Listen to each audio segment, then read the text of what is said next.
Diolch yn fawr I chi am y croeso. Right, my job today is to share ideas with you. Some of these ideas you'll say, you don't like that. Others you'll say, hey, perhaps I can use that. And that's all I'm asking for, is an open mind on those things. Okay? So I've called this Productivity for Prosperity, making your business world class. And what I'm going to share with you today are some ideas that have worked for me over the years. And I'm sure that many of them will work for you. So that's my name there. So basically, I've been a consultant now for 20, 25 years.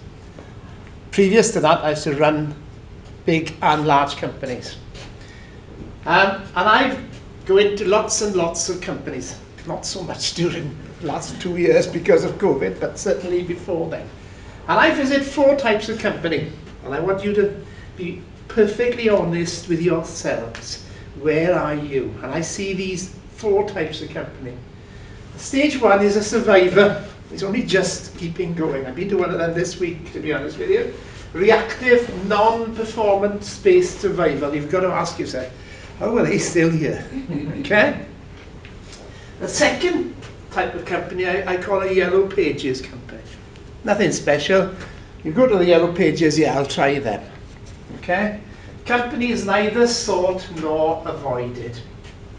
They have a prevailing culture of, oh, we've always done it like this, why should we change? Whether they'll still be there in 5 years is another question. The third type of company, and this is what I think I'm getting companies to, you would recommend these. They have a reputation for meeting customers' expectations. They have a proactive management style, looking for new ways to satisfy their customers constantly. And the fourth type, now I don't get invited into these because they're already there, what I call a world-class company. The firm's name is synonymous with service excellence. These are top, right? And they focus on delighting rather than just satisfying their customer. They take it a stage further. So I want you to all ask yourselves, where are we today? I don't want the answers, right? And then what I'm going to cover today is, this is what I go into companies and ask myself about them. So I'd like you to score yourselves, again, informally, no feedback, just think about this yourself. Score your company from 1 being poor or no systems, to 5 being world class. This is what I look for when I go into a company. First thing I look for, very basic, is could the safety systems and procedures you have in place be justified to the government inspectorate if an accident occurred? If something bad happened, and I've been there, the factory inspector comes in and says, let's have a look at your systems. Are you in danger of going to jail, folks? Right? That's the first question. Right? I've been there. Secondly, now then, let's take a strategic look at your business. In response to the COVID pandemic, have new demands on key product groups, and I'll be looking at product market groups later on, been identified? Have you looked at your key product market groups and said, things have changed here, we need to do something?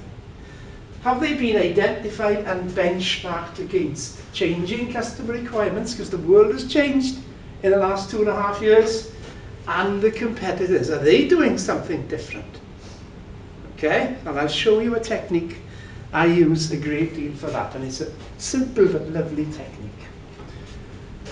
Third thing I ask people, have they identified where their bottlenecks are?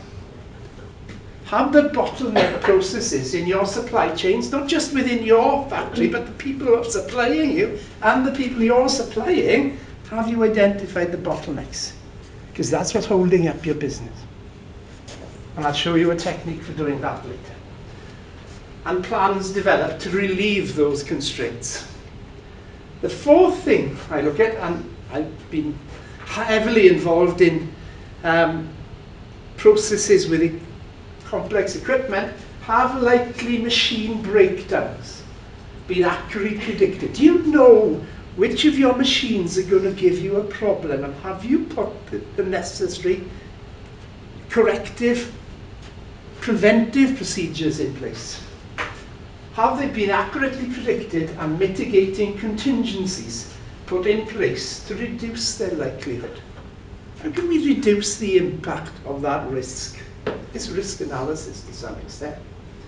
Then, I ask people, have you looked at your supply chain processes? Have you value stream mapped them? Have you identified where you're actually adding value in this process?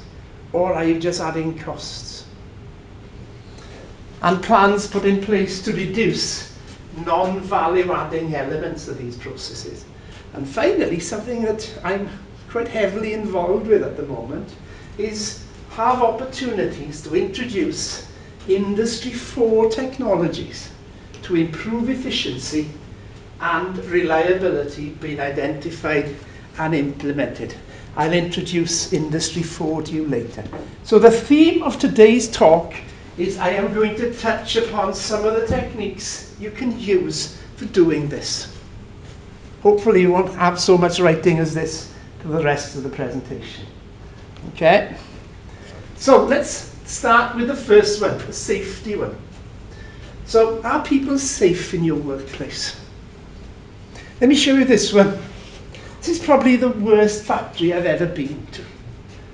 Okay, and my reaction to them was, where do you keep the body bags around here? And they never paid me as well, and that makes it even worse. Okay? So, you know, the question I'd ask you is, would you like to work in a plant that looks like that? And more importantly, and this is a theme I'll be developing, depending on what it looks like, will your customers want to do business with you? Okay? Image is important. So such workplaces, they're unsafe, obviously, they're unproductive, they're unpleasant working, and they're embarrassing to take visitors around. I've known companies where potential customers come in and say, not touching these. Okay? So, what do we do about it? Well, there are simple things we can do as far as safety. You know, there's a before, not very well organized, just a little bit of paint and a bit of organization, you can transform. Okay, we're not talking big money here. We can spend some money having the proper first aid kit. Who are our first aiders? I like this idea. In the food industry, these are the door handles. And as you go through the door, a bit of gel comes on your hand straight away. Simple ideas like this. They're not costly. Or having a biohazard cleanup kit. As much for the biohazard as impressing a customer when they're coming around. You know, these people are taking it seriously. And it can be done fairly quickly. This is a factory in Bristol we did this for. There's the before, there's the after. Bit of paint, look at the difference in terms of organisation and efficiency, believe it or not, okay? Again, as I say, I'm only touching the surface on some of these today. You know, you can really create an organised workplace which is much more efficient. And we'll come back to the barcodes later when we're talking about Industry 4. Okay? Place for everything and everything in its place. Painting the edges of steps. We've done that in hundreds of places. Making it much easier to see the edges of steps. Okay? Reducing the potential. We're only talking pennies for these things. Okay? Painting walkways. Particularly if you've got forklift trucks moving around. I was in a place this week where I was very unhappy or felt unsafe because of the way the fork truck was moving around. And just a bit of paint can make such a difference. Again, I'm just touching the surface. We've got hundreds of examples like this. So that's the first one, safety. Second question I'd ask you is, how tidy is your workplace? You know, providing a convenient, orderly and safe place makes it much more efficient. You know, if all your spares, everything you're looking for is organized like that, how much time is wasted looking for things? Where with a little bit of organization, you know, shadow boards, where you've got the shadow of that tool, particularly useful in food industries, where you can keep, by color coding, then you can keep the different areas, biohazards and things separate. And there are examples of shadow boards. Okay. Again, I'm just touching the surface on these things. And they don't have to be sophisticated. All this is a bit of foam with the shapes cut out of the foam. And there it is again, a bit of cardboard in that case, thick cardboard, and the shapes cut out.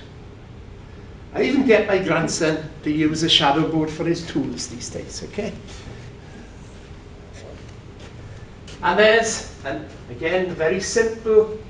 So, place for everything, everything in its place. Technique known as 5S. Again, some more examples. This is in Barnsley. But also, you know, pipes and things can be labelled effectively. This is in the Scotch whisky industry, as you can see. I was called into this project because of the growth in gin. All right, they had to convert one of their whisky lines over to gin because the growth of the gin market, and that's where that one came from.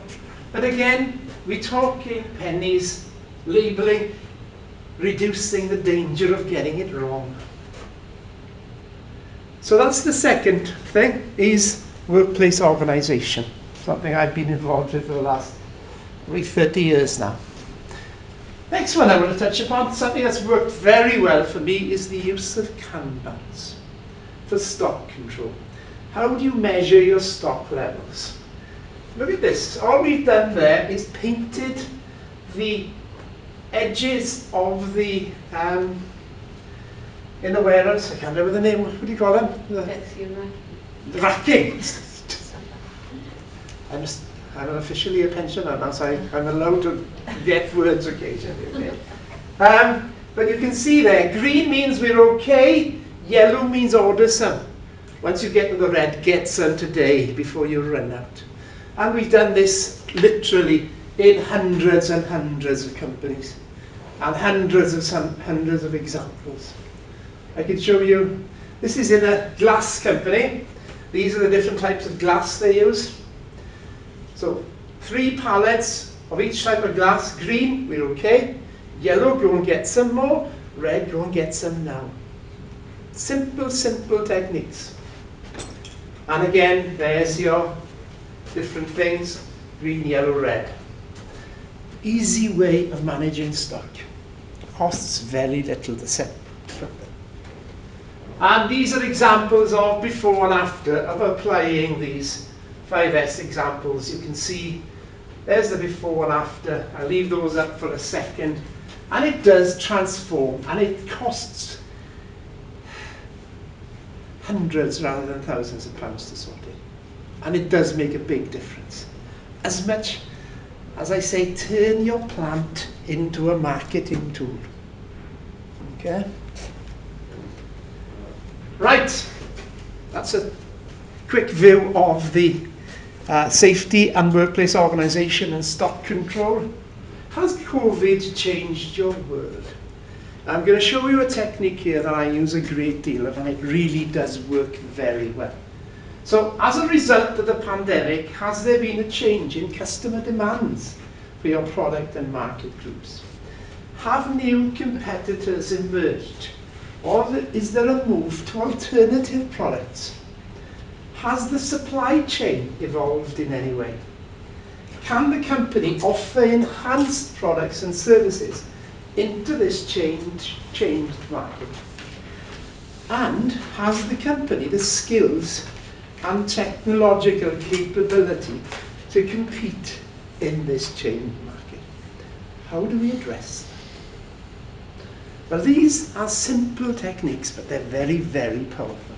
What I do with companies is I get them to identify their critical product market groups. Okay, so we look at all their products they do, which markets they service, and then we get to identify which are their important ones. And sometimes that comes as a surprise to people. Okay, so we identify the critical product market groups. That's the first thing we do. What we then do is we take those critical product market groups and we say, right, let's do some market analysis on them. So we've identified the critical market groups there. Product A is important in catering. Product A, we do home deliveries. Product B is commercial clients and restaurants. So those are our critical product market groups. How much of a market share do we have in each of those sectors? What's happening as far as that market is concerned? Is it growing or is it declining? And, this is important, today, how much of our revenue is generated by each of these product market groups? And sometimes we get quite a surprise. Because and this is a real one, by the way, what we can see is, take product A there, for example, in catering, 45% of our total sales are there today. But look at what's happening. Market growth for that is only at 2. So a great deal of our product, our sales today, are in a market that's declining. So this is what this technique helps you do. Very simple technique, okay? What we then do, and this is we look at each of those product market groups again, and we say, right, there are 5 ways that you can compete. Generally, 5 ways that you can compete in any market. And the 5 are, right, the market for our goods and services is dominated by price. It's one way you can compete. The lower the price, the higher the volume of orders. Delivery. Are we competing on delivery, getting it there on time? Dependable delivery. And I go to some companies that on time in full is like 70% of promised dates. Okay? The third element you can compete on is flexibility. We can respond to changes in customer requirements, and we can develop customized products. We can change. We can give you exactly what you want, and the world is going more and more like that. We can give you exactly what you want in your own packaging, etc. Okay? That's another way of competing. The fourth way of competing is your quality, of course. Performance, the specification, etc. And the fifth one, and there's only 5 ways you can compete, is offering something that's different. Distinct product value. Product and service provide specific value to customers which they don't get elsewhere. You do something different to everybody else. Those are the only 5, and we all compete in different elements of that. In some product market groups, that and that are more important. Other product market groups, those and those are important. So how do we distinguish that? So what I do then is we get people, having identified their critical product market groups, we look at each of those and we say, and this is the lovely one, I really like this one. What we do is we plot for each product market group how important it is to the customer, 9 being absolutely critical, 1 being of no importance. How do we compete against our competitors? 1 being we are dreadful, 9 we're better than anybody else. So we then look at those 5 factors. Where are we against what the market wants to, against our customers? And if we're in that red level, that red area there, we're in trouble. Okay? We're in serious trouble. Okay? If we're up here, let's not get complacent, but we're doing quite well. Okay, so what we then do is we do that for each product market group. Oh, sorry, before then, there may also be as well as the 5 factors we've talked about, there may be something special. There may be something like design feature A, maybe something that's special about this that really does give you that extra competitiveness. Or some businesses may want you to carry stock for them. So we add the extras as well. So we do that for each product market group. And then we combine them all. This is several product market groups. And in this case, well, let's go back to the last one. They need to do something about lead time, delivery, and unit cost, because they're in the red area. The next company, you're not bad. Okay? They need to work on these things, right? Image terms, but it tells you what you need to work on. Any questions at that so far? Make sense? Yeah, can I just clarify? If you go back to the previous slide, and you've got 3 in critical area there, yet when you homogenize all of the data on the next slide, you haven't got those 3 in the red. Have I misunderstood? Oh, no, it's a different company. Oh. Right, this is one company, that's a different company. It's just different markets. Yeah, yeah. Got it. Okay. Different company, different market, product market. Understood. What we then do, having identified potential issues, is we do an opportunity and threat analysis on them. That product market group, this is what we've identified, the good and the bad. What is the impact of this factor? What is the urgency? And then we develop the necessary corrective action. Now I've taken you in 5 slides, something that I probably would take 15 or 16 slides to lead you through properly. But you get the idea. And then of course we develop an action plan based on the objectives. These are the project milestones, these are the dates, have we achieved? And if we're meeting, we're on that line for a project slip sheet. If we're not meeting the objective, then we're on that line. If we're this side, then we're delayed. So that's technique number 4. Safety, workplace organization, stock, product market group analysis. Now I want to move on to how do you communicate? Do you mind if I just pour myself some water? Sorry. How do you communicate to your workforce? Are you effectively communicating to your workforce? What do they need to know?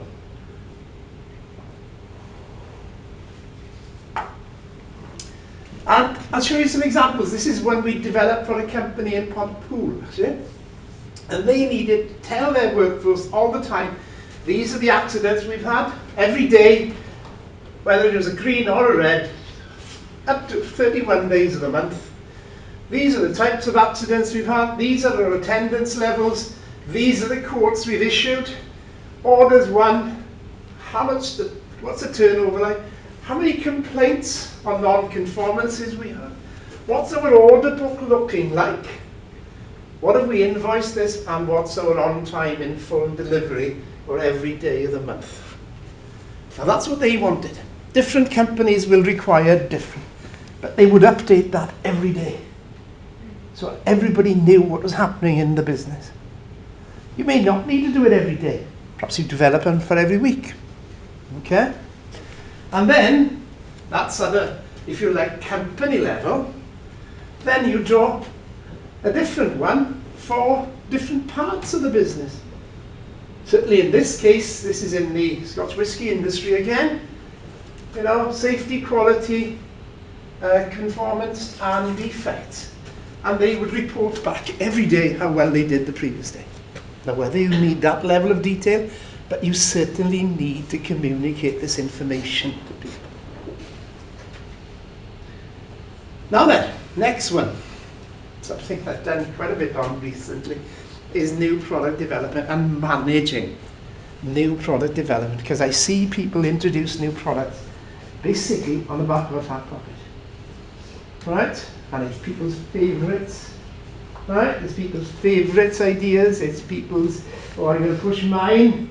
And then you've got 6 projects going through at the same time. So we need to manage that. And what I suggest to people, right, in terms of innovation management, when you develop new products, what we've got to get right in product and process development, there's only 3 things you've got to get right in product and process development. First is that people want it. Developing a product or service that a client wants. It's the first one. The second is, can we make money on it? Providing it at a sustainable economic level. And the third is, make sure we can do it. Okay? Ensuring we can actually provide it. I remember running a plant in Bristol many years ago, and we were developing a fairly sophisticated medical packaging product.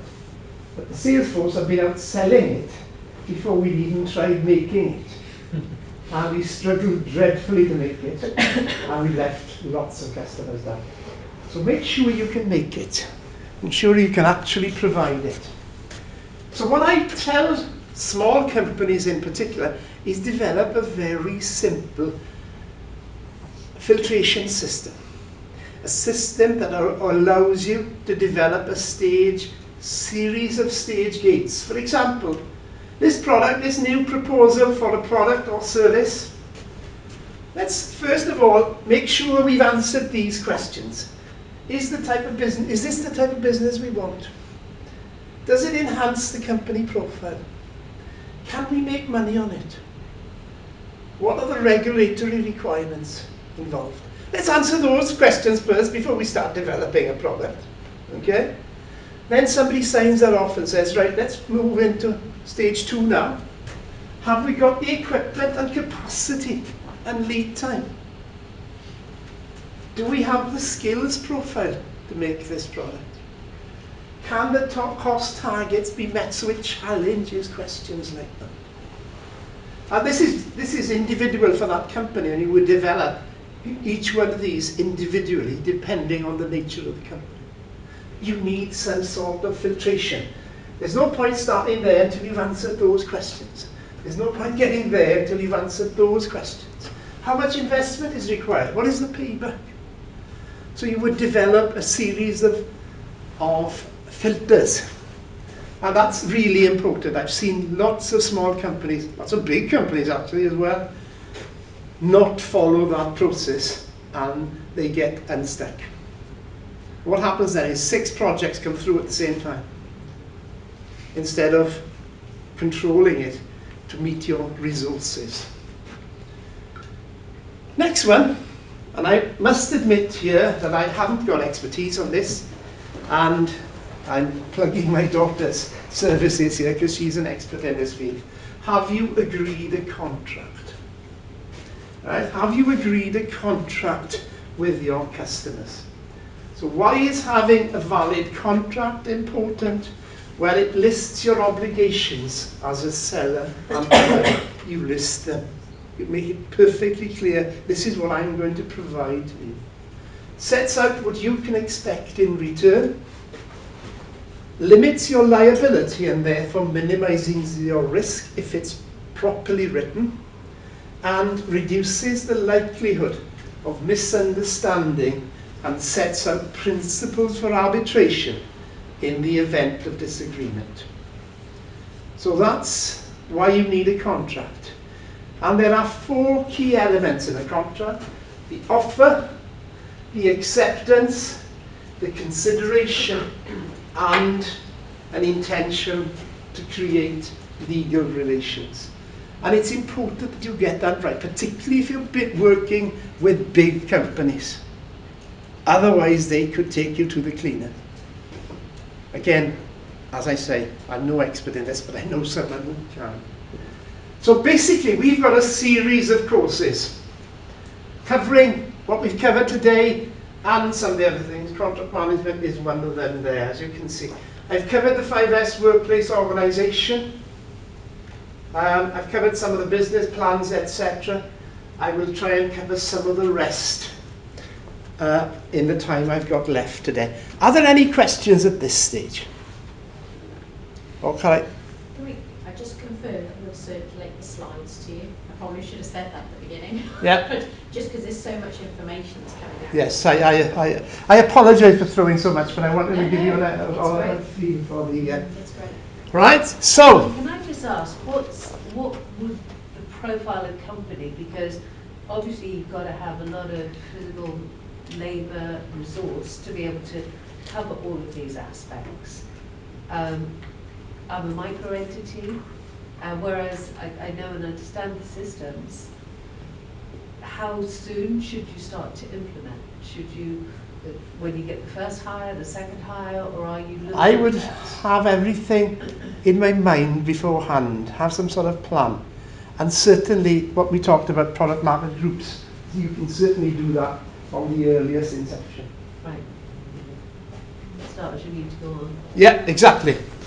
So why are these techniques so critical? Because they are central to addressing the 6 big losses of capacity. Now we're getting into traditional productivity, if you like. This is what I spent a lot of my career looking at. So what could have we, in terms of capacity, what we could have produced? This is what we could have produced, but we lost that much of our capacity because we were on stop. And there are 2 reasons you're on stop normally: equipment failure, things break down, or set up an adjustment, moving from one product to the other, getting it right before you start producing the next one. And we can help you a great deal with all of that. Then when we are running, we're not running at the speed we should have. And generally there are 2 reasons for that. One is bottlenecks in the process, slowing things down. It's not getting there on time, or it hasn't been delivered on time, etc. Or reduced speed due to supply chain factors. And then the 3rd category of capacity loss is, yeah, we produced that much, but we've thrown some of it away. What was left after then, we're down from what we could have produced to what was left after we threw the rubbish away. And generally there are 2 causes of quality. One is quality defects, making defective product, not within the specification or on the target that we're looking for. And the other is startup losses, stuff you chuck away when you move from one product to the other. Okay, and it's important that we quantify all of those. And we have a series of techniques for looking at all of those. And the first one I'm going to look at is this breakdowns, the equipment failure. Again, something I've used a great deal, I've done a great deal in my career, preventing breakdowns through better systems. Now there are 3 types of maintenance: preventive maintenance, regular, doing something to prevent the problem happening; predictive maintenance, which is very clever. You're putting sensors on machines that will tell you when there's a problem. And with Industry 4, the sensors coming along today where they talk to each other and they tell you, hey, I'm vibrating a bit more today than I should be, okay, put it right. Okay. Or oil analysis and things like that. And the 3rd one, the traditional, wait for it to break down and repair it, which costs a lot more than the top 2. And the technique we use for prioritizing maintenance is known as criticality analysis. A critical component of effective total productive maintenance is the use of a formalized system of risk analysis called criticality analysis. And criticality analysis means looking at each element in your process and saying, what are the chances of that breaking down? What's the delay if it does break down? How much is it going to cost me to put right if it does break down? So you give each a score and you multiply them together, and that gives you a criticality score. And then when you get that criticality score for each of the items, you can see in this way, gearbox, fans, etc., what opportunities exist for introducing predictive techniques. So we can introduce vibration and lubricant analysis. This was written about 2 years ago, 3 years ago. Things have moved on so much in this field, you just put a sensor on it now and it'll tell you. Okay? What opportunities for introducing checking techniques? Do we develop a weekly checklist, for example? And what opportunities exist for introducing preventive techniques? Do we change the seals every 3 months?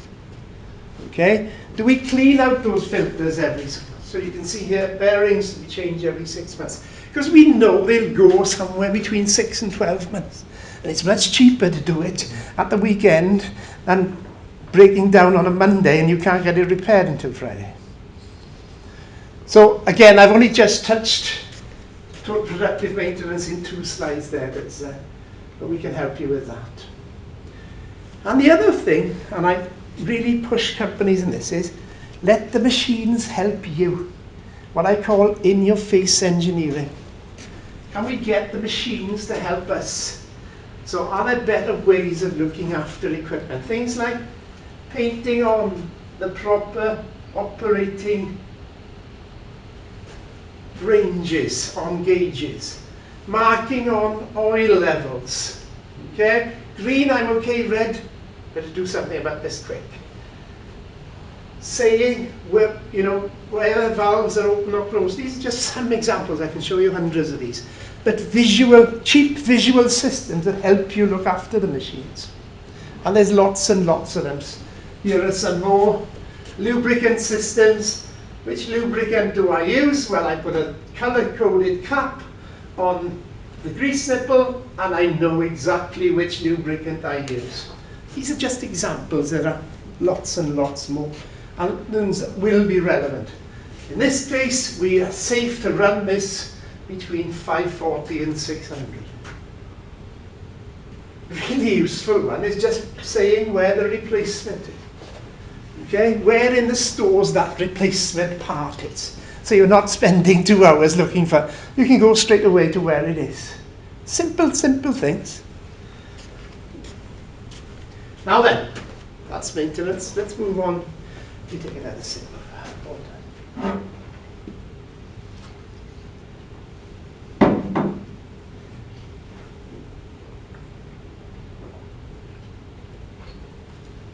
Somewhere in your system, there will be a bottleneck, by definition. It's how serious that bottleneck is input. So our bottleneck's constraining capacity. So the significance of bottlenecks, if you've got a bottleneck anywhere in your supply chain, then that's what controls the rate that you can supply at. Maximizing the capacity of the system the maximum capacity of any system is the capacity of the most constrained operation. Doesn't matter how much you put into that area or this area, this is what controls the system. Any improvements will be wasted unless the bottleneck is relieved. So what we do is we look for the bottleneck in any system. Any system can produce only as much as its critically constrained resource. Take a sequential line process. So that one can produce 60 units a day. These are just, don't worry about the graphics. 60, 70, 40, 60 units. Doesn't matter how well that process runs, your facility, your business can only produce 40 a day. So it's important you understand where the bottlenecks are. And I've spent a great deal of my time looking for bottlenecks. And there are many, many causes of bottlenecks. Okay, so the maximum capacity of that facility is 40 units a day. So we should be concentrating on increasing that one. There's no point working on this or that until we increase the capacity of that one.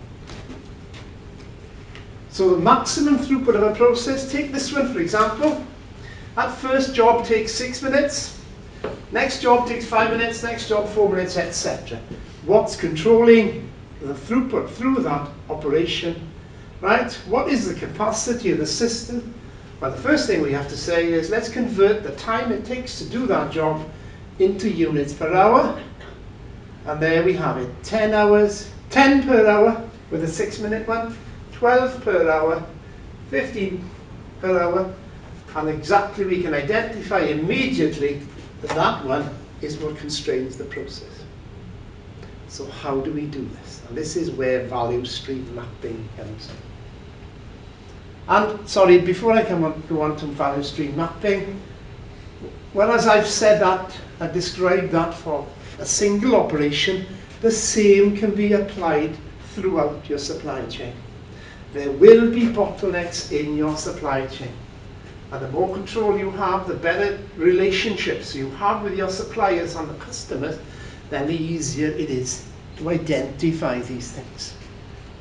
Okay?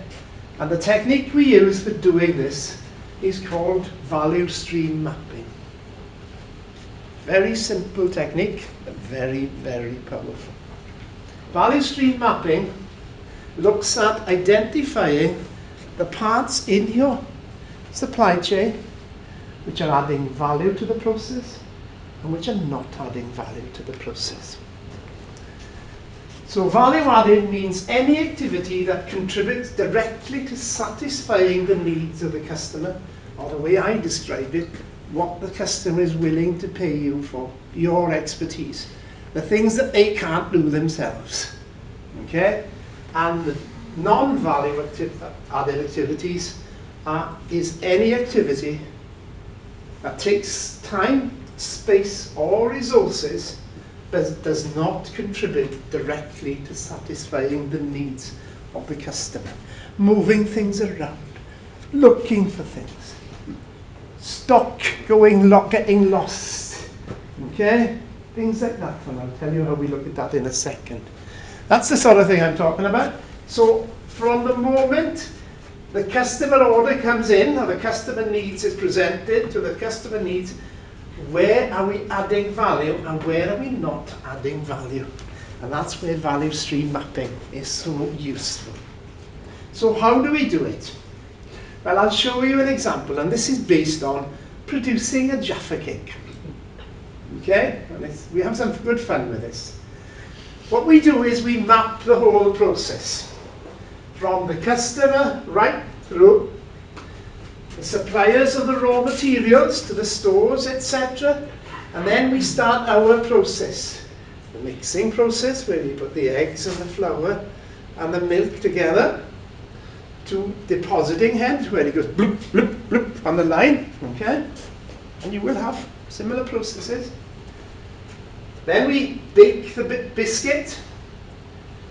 Then we add the jam, and we have to cool it. Then we add the chocolate, and then we pack it and dispatch it. So that's our value stream map.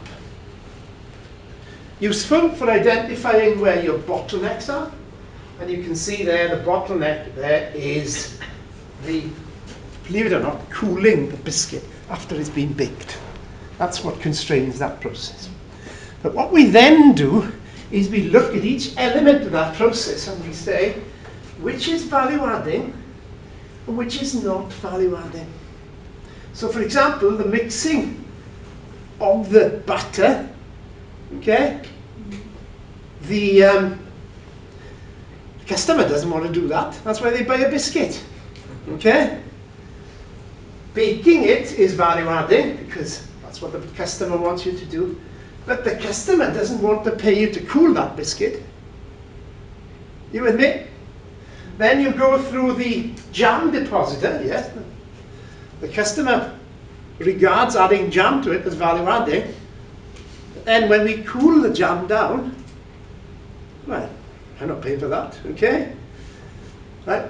It may be necessary for the process, but it helps you identify where the value adding and the non-value adding activities. And we can do that with any type of process, any type of value stream, any type of business.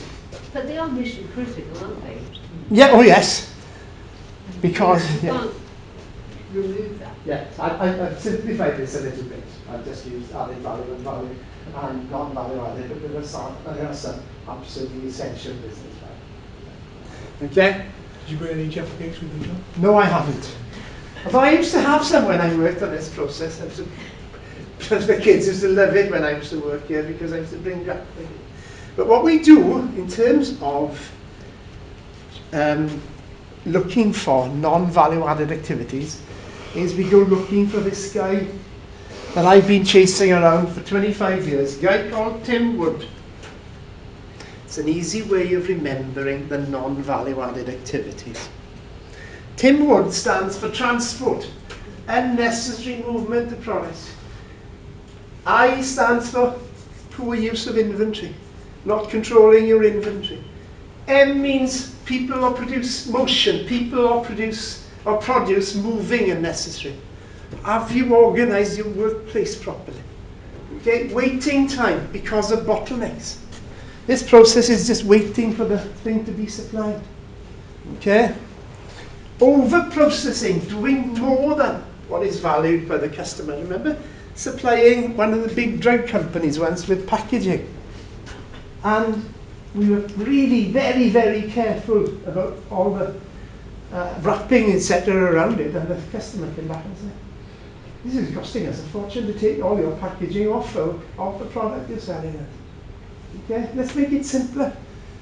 Okay, overproduction, making too much. Defects, obviously, is the poor quality.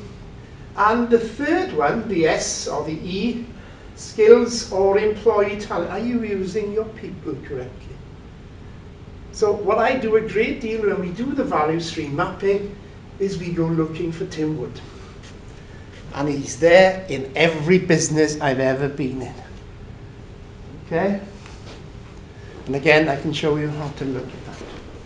Some other techniques that can help. Don't have time to look at this in depth today. Something we can look at in terms of quality is reducing process variation and defect rates. Where is your process? You have a normal distribution of your process. Is it where it should be? Is it on target? Do we need to change the process? And there are techniques available. Or perhaps it's on target, but we get too much variation. So we have to throw away some of this product because we're not in control. And there are a host of techniques we can use for looking at that. So what we are aiming for is to reduce that variation and get the product. You'll never get it spot on the target, but you get it as close to the target as possible. And again, there are a series of techniques like statistical process control, process capability analysis, etc. we can use for that purpose. And the last thing I want to talk about today is something that's changed immeasurably over the last 3 or 4 years. And that's using Industry 4 digital technologies effectively. And these are opportunities that are coming along. So what happens in a smart factory, for example, is everything is tracked in real time. That's where the barcodes are so handy. You know exactly where they are. The sensors back them up. You know where the stock is. Where's your in-process stock? Where's your finished stock? Okay? Machines are repaired before they break down because the machines have sent you a signal to say, I've got a problem. Okay? Energy consumption is optimized. And, as I say, machines talk to one another using the Internet of Things, and production lines can be altered and customized in a matter of seconds. So there are some low-cost Industry 4 technologies that SMEs can deploy. One is real-time location of internal jobs. Where is everything and what status is it? And the barcodes tell you exactly where you are, what you've got in stock, what can we sell today, where do we need to order more. Another one is digitized work instructions, where the recipe, if you like, or the menu for producing this can be stored digitally, and with today's sort of virtual reality type things, we can use it immediately. Yeah. And of course, the other one, something I've touched upon a lot during this talk, is process monitoring of maintenance data. What conditions are the various pieces of equipment in? And these are fairly low cost today. You could buy something like a Raspberry Pi, which will gather this information for you. Raspberry Pi sort of computer, I suppose you'd call it. Yeah, right? Put it into a nice box and it'll collect the data for you. Could it integrate with blockchain as well? Can do. So, the other thing, of course, is robots. Robots are taking over farms, meaning machines will be able to completely take over a multitude of tasks. Tractors will drive with no farmer in the cab, and specialized equipment will be able to spray, plant, plough, and weed cropland. And even cobots, as they call them, collaborative robots, can work alongside people. I do quite a bit of work for, say that again, University of Wales, Trinity St David's, and we've got a cobot lab there that companies can come in and try out these cobots and see if they're relevant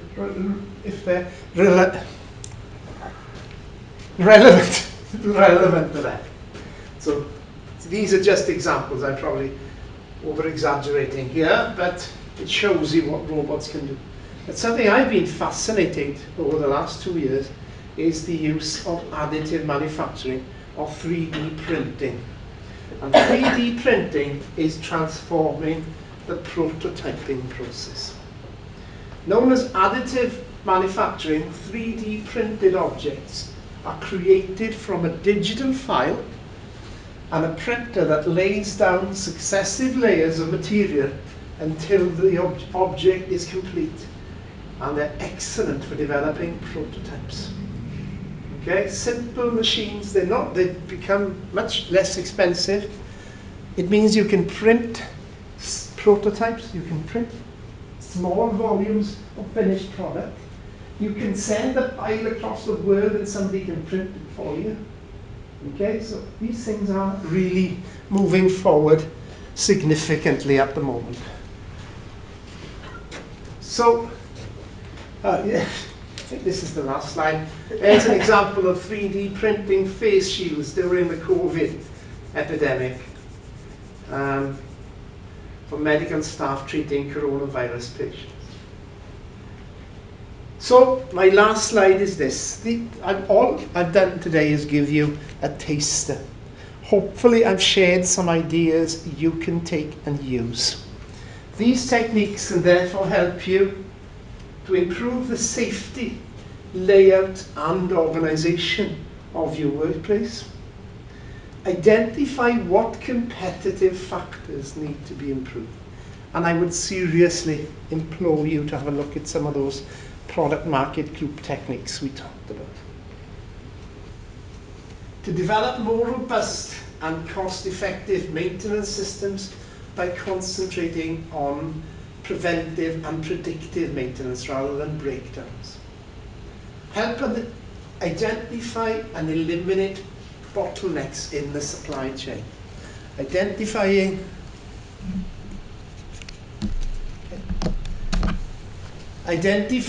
your bottlenecks, doing the value stream mapping.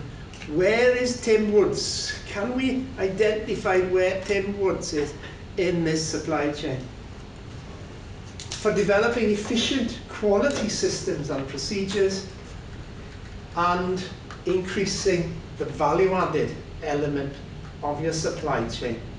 And the last thing we talked about, was the have a think about the Industry 4, the Internet of Things, the data processing, the robotics, the virtual reality systems, the digital twins, where you get a computer model of a process and you can modify the computer and see what will happen in the real world. Okay? So really, I've just given you a taster today. Hopefully that will inspire some ideas. Okay, thanks very much. I'm now open for questions. Thank you.